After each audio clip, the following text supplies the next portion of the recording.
एक बार की बात है, किसी जंगल में एक कौवा रहता था। वो बहुत ही खुश था, क्योंकि उसकी ज्यादा इच्छाएं नहीं थी, वह अपनी जिंदगी से संतुष्ट था। लेकिन एक बार उसने जंगल में किसी हंस को देख लिया और उसे देखते ही सोचने लगा कि ये प्राणी कितना सुंदर है। ऐसा प्राणी तो मैंने पहले कभी नहीं देखा, इतना साफ और सफेद, ये तो इस जंगल में औरों से बहुत सफेद और सुंदर है, इसलिए ये तो बहुत खुश रहता होगा। कौवा हंस के पास गया और पूछा, भाई तुम इतने सुंदर हो, इसलिए तुम बहुत खुश होगे? इस पर हंस ने जवाब दिया, हाँ मैं पहले बहुत खुश रहता था, जब तक मैंने तोते को नहीं देखा था। उसे देखने के बाद से लगता है कि तोता धरती का सबसे सुंदर प्राणी है। हम दोनों के शरीर का तो एक ही रंग है, लेकिन तोते के शरीर पर दो दो रंग है। उसके गले में लाल रंग का घेरा और वो सूर्ख हरे रंग का था। सच में वो बेहद खूबसूरत था। अब कौवे ने सोचा कि हंस तो तोते को सबसे सुंदर बता रहा है, तो फिर उसे देखना होगा। कौवा तोते के पास गया और पूछा, भाई तुम दो दो रंग पाकर बड़े खुश होगे?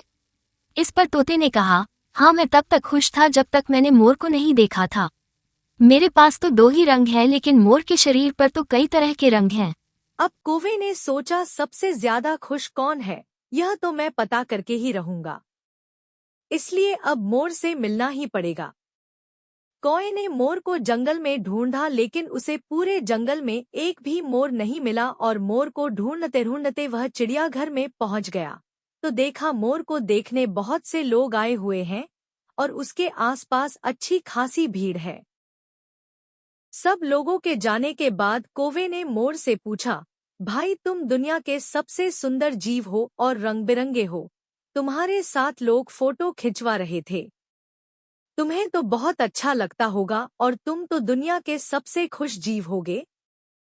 इस पर मोर ने दुखी होते हुए कहा, भाई अगर सुंदर हूँ तो भी क्या फर्क पड़ता है, मुझे लोग इस चिड़ियाघर में कैद करके रखते हैं, लेकिन तुम्हें तो कोई चिड़ियाघर में कैद करके नहीं रखता और तुम जहाँ चाहो अपनी मर्जी से घूम फिर सकते हो। इसलिए दुनिया के सबसे संतुष्ट और खुश जीव तो तुम्हें होना चाहिए, क्योंकि तुम आजाद रहते हो। कौवा हैरान रह गया, क्योंकि उसके जीवन की अहमियत कोई दूसरा बता गया। दोस्तों, ऐसा ही हम लोग भी करते हैं।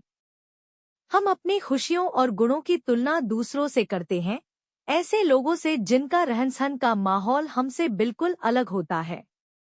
हमारी जिंदगी में बहुत सारी ऐसी चीजें होती हैं जो केवल हमारे पास हैं, लेकिन हम उसकी अहमियत समझकर खुश नहीं होते। लेकिन दूसरों की छोटी खुशी भी हमें बड़ी लगती है, जबकि हम अपनी बड़ी खुशियों को इग्नोर कर देते हैं।